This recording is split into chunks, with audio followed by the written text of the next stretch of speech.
الله من الشيطان الرجيم. بسم الله الرحمن الرحيم. وَجَعَلُوا الْمَلَائِكَةَ الَّذِينَ هُمْ عِبَادُ الرَّحْمَنِ إِنَاثًا أَشَهِدُوا خَلْقَهُمْ سَتُكْتَبُ شَهَادَتُهُمْ وَيُسْأَلُونَ۔ سورہ زخرف کی آیت نمبر 19 اور اس کے بعد کا مضمون پیچھے سے چلتا آ رہا ہے، اور اس میں بات چل رہی ہے کہ کچھ لوگ ایسے ہیں جنہوں نے انبیاء جنہوں نے ملائکہ کو، فرشتوں کو اللہ کی بیٹیاں تصور کیا۔ تو یہاں اللہ رب العزت اس کی ایک تکمیل فرما رہے ہیں، جواب دے رہے ہیں۔ وَجَعَلُوا الْمَلَائِکَةَ، اور بنایا فرشتوں کو، اناسن مؤنث، بیٹیاں اللہ تعالیٰ کی۔ اناسن کے دو معنی ہیں، ایک تو بیٹیاں اور ایک مؤنث جو کہ پیچھے ذکر ہوا بیٹیوں کا۔ ہم عباد الرحمن، حالانکہ وہ اللہ کے بندے۔ وہ کون ہوتے ہیں؟ ان کی کیا اوقات ہے؟ اشہدوا خلقہم، کیا وہ لوگ دیکھ رہے تھے جب اللہ نے ان کو اپنی بیٹیاں بنایا؟ ستکتب شہادتہم، کہ ان کی شہادت کو ہم ان قریب ان کی شہادت کو لکھیں گے۔ ویسألون، اور ان سے پوچھا جائے گا یہ بات کیسے کر رہے ہو، یہ بات کس طریقے سے کر رہے ہو، کیا ہے؟ وقالو، اور وہ کہتے ہیں لو شاء الرحمن، اگر اللہ سے، ایک تو یہ بیوقوفی والی بات، اور اس کی وضاحت میں بھی عرض کرتا ہوں کہ اس کا کیا مقصد ہے۔ دوسرا وقالو، اور وہ کہتے ہیں یا انہوں نے کہا لو شاء الرحمن، اگر اللہ چاہتے تو ما عبدناہ، ہم ان فرشتوں کی بندگی نہ کرتے، ہم ان کو نہ پوچھتے، ہم ان کی عبادت اور پرستش نہ کرتے۔ ما لہم بذالک من علم، اللہ اس کے اوپر جواب دے ان کو کیا پتا کہ یہ لوگ کیوں کر رہے ہیں، اللہ نے کیوں ڈھیل دی ہوئی۔ انہم الا یخرصون، یہ لوگ صرف اٹکل پچو سے جھوٹ باندھ رہے ہیں، محض اندازے سے جھوٹ باندھ رہے ہیں۔ انہم الا یخرصون، یہ کیسے یخرصون؟ خرس کیا ہوتا ہے؟ خرس کیا ہوتا ہے میں آپ کو عرض کرتا ہوں۔ آج سے 2-3 سال پہلے ہمارے ایک استاد سے کافی ہمیں سبق ملا حدیث کی تبلیغ و ترویج اور اس کی خدمت کے حوالے سے۔ تو میرا ذہن بنا کہ بھی ہم روزانہ ایک حدیث پڑھا کریں اور ایک حدیث سمجھا کریں، اور الحمدللہ اس کی میں نے ترتیب اپنی ذات کے اعتبار سے شروع کی، اس کا بہت زیادہ فائدہ ہوا۔ ایسی احادیث سامنے آئیں کہ گھنٹہ بھر اس حدیث کو چھوڑنے کا جی نہیں چاہا۔ بڑی عجیب کیفیت کہ اللہ کے نبی کے یہ فرمان ہیں، ہماری کتابوں میں لکھے ہمیں پتہ ہی نہیں۔ تو ایک بڑا زوردار قسم کا جذبہ پیدا ہوا کہ بھی روزانہ ہم ایک حدیث پڑھیں گے سیکھیں گے۔ تو اس کا ایک آسان طریقہ تھا کہ ہم ایک پوسٹ بنائیں روزانہ ایک حدیث کی۔ میں نے اس کے اوپر بڑی محنت کی، کوشش کی، اور جو ڈیزائنر حضرات ہیں ان سے بھئی اتنی زیادہ پوسٹیں ہیں اور یہ ہے، تو اس کے پیسے بہت زیادہ بن رہے تھے، سمجھ میں نہیں آیا کیا کریں۔ بڑی آگے پیچھے لوگوں سے رابطہ کیا، یعنی ہماری ملک کا ایک مسئلہ ہے کہ ہمارے لوگ کام نہیں، نکمے ہیں، پڑھے لکھے بہت زیادہ لیکن ہیں نکمے، کام نہیں کرتے۔ بہترین آدمی ہیں اور اللہ نے کوالٹیز سے نواز، لیکن نکما پن ہماری قوم میں کوٹ کے بھرا ہوا۔ 12 بجے سے پہلے اٹھیں گے نہیں، اور جب اٹھیں گے تو دکان نہیں کھولیں گے، دکان کھولیں گے تھوڑی دیر میں بند کر دیں گے، پھر کہتے کمائی نہیں ہوتی، تعویذ کیا ہوا کسی نے جناب۔ نکما پن ہماری قوم میں بھرا ہوا۔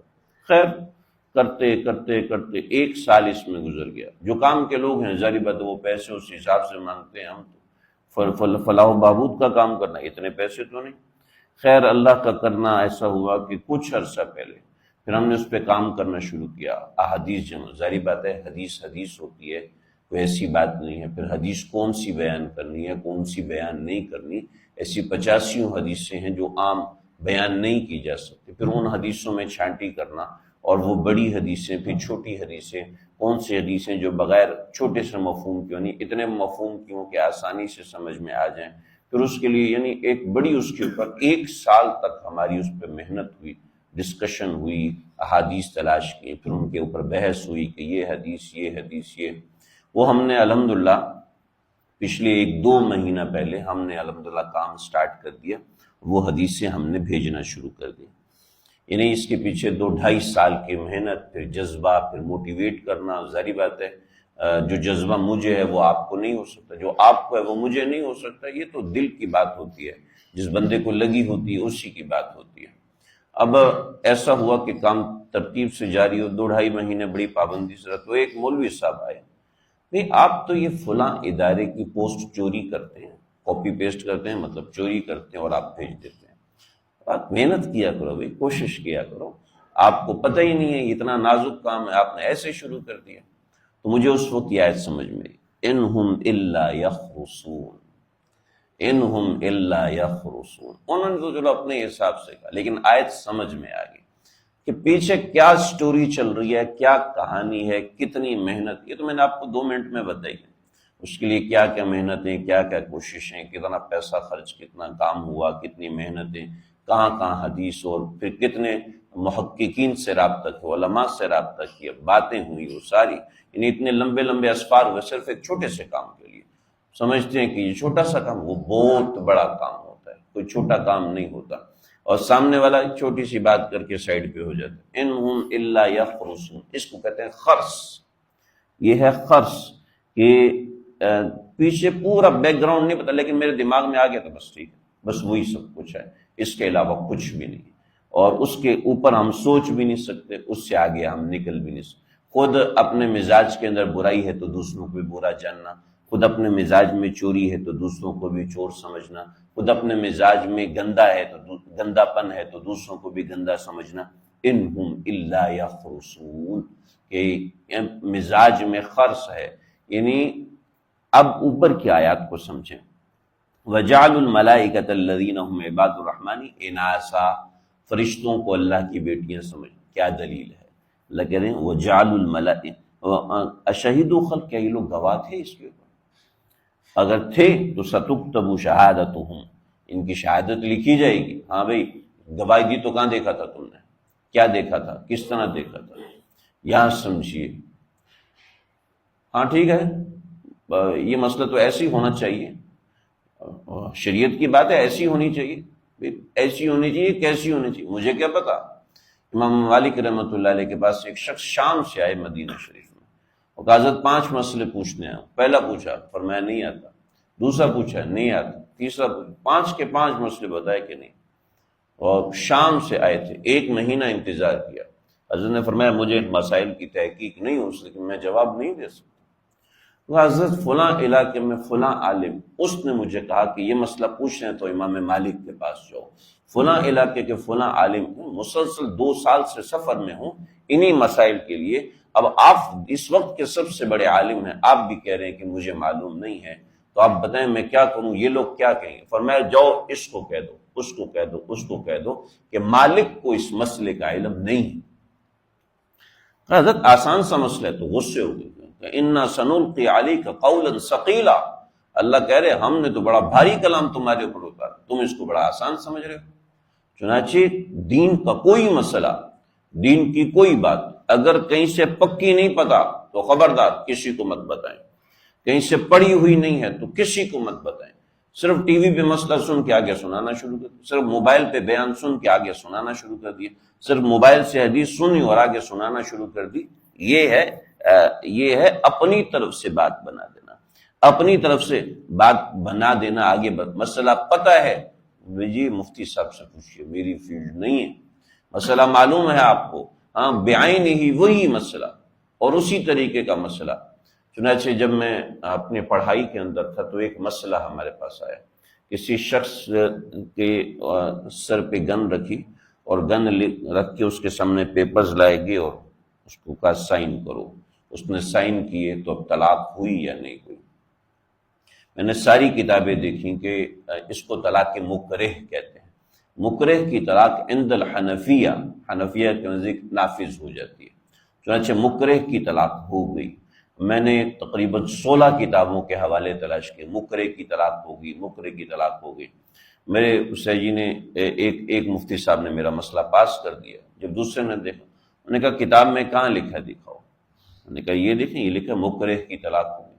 تو میں مکرہ کی طلاق واقع ہو جاتی ہے، اس کی صورت کیا ہے؟ اس کی صورت یہ ہے کہ جب وہ منہ سے بولے یا لکھے کہ میں نے طلاق دی تو طلاق ہوگی. اس نے لکھا ہوا ہے کہ میں نے طلاق دی اور آپ نے نیچے دستخط کیے تھے، طلاق نہیں ہوئی.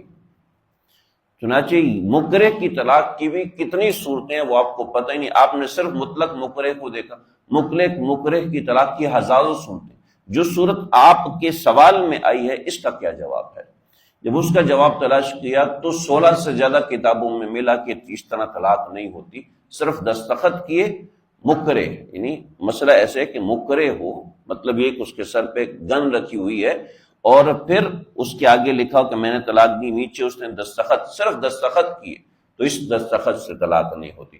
ہاں اوپر لکھا ہوا ہے اس نے خود ہی اپنی مرضی سے دستخط کیے، پھر طلاق ہو جائے گی. تو یہ صورت میں گھوم گیا کہ 16 کتابوں کے حوالے میں نے کہا استاد ٹھکرا نہیں سکتے، اور وہ مسئلے سے مطابقت ہی نہیں کر رہا تھا. تو ہم ایک مسئلہ ایسے ہی سن لیتے ہیں اور اس مسئلے سے 10 مسئلے نکال کے بتاتے ہیں. ستکتب شہادتہم، ان کی بات لکھی جائے گی، اور یہ باتیں ایسے معاف نہیں ہوتی. اپنی طرف سے مسئلے بیان کر دینا، اور ایسی ایسی چیزیں جو کسی تفسیر میں نہیں ہیں، جو کسی حدیث میں نہیں، جن ہم تفسیر حدیث کے مکلف نہیں ہیں، تو پھر کیا ہے؟ حضرات فقہا نے لکھا ہے کہ اجرؤکم علی الفتیا اجرؤکم علی النار، جو لوگوں کو مسئلے بتانے میں جری ہوتا ہے وہ آگ میں جانے پہ جری ہے. تو وَيُسْأَلُونَ، اور پوچھا جائے. حضرت شیخ الاسلام صاحب دامت برکاتہم فرماتے ہیں کہ منہ سے وہی بات نکالو کہ کل کو عدالت میں ثابت کرنی پڑے تو تم ثابت کر سکو کہ واقعی یہ فلاں سے سنا تھا. تو آگے مسئلہ بیان نہ کرو، مسئلہ ہرگز بیان نہ کرو. چنانچہ وقالوا لو شاء الرحمن ما عبدناہم، یہ بھی اٹکل پچو کی بات ہے. اپنے اندازے اگر اللہ چاہتا تو ہم اس کی عبادت نہ کرتے، اگر اللہ چاہتا تو ہم فرشتوں کی عبادت نہ کرتے. ہم کر رہے ہیں تو اس کا مطلب ہے اللہ چاہ رہے ہیں. تو اس کا مطلب یہ ہے نا کہ اگر اللہ نہ چاہتا تو آپ نہ مرتے. اب اپنے سینے میں چھرا ماریں، اب اپنے کنپٹی پہ گن رکھ کے گولی چلائیں، اگر اللہ چاہیں گے تو بچ جائیں گے آپ. تو یہاں پر بات سمجھ میں آتی ہے جہاں عقل پہ چلتی ہے، جہاں عقل میں آتی ہے بات. لیکن جہاں اپنی مرضی چلانی ہوتی ہے وہاں اس طرح کے بہانے اور اس طرح کی چیزیں. انہم الا یخرصون، کہ محض اپنی عقل سے اٹکل پچو بنا کر جو جھوٹی باتیں گھڑتے ہیں وہ غلط ہوتی ہیں. اس کو یہاں پر سمجھائے گا. آگے ام آتیناہم کتابا من قبلہ فہم بھی مستمسکون، کہ کیا ان کے پاس کوئی ایسی کتاب ہے جس کو یہ تھامے ہوئے. اس کے بارے میں بات انشاءاللہ آئندہ ذکر کروں گا. اللہ سمجھنے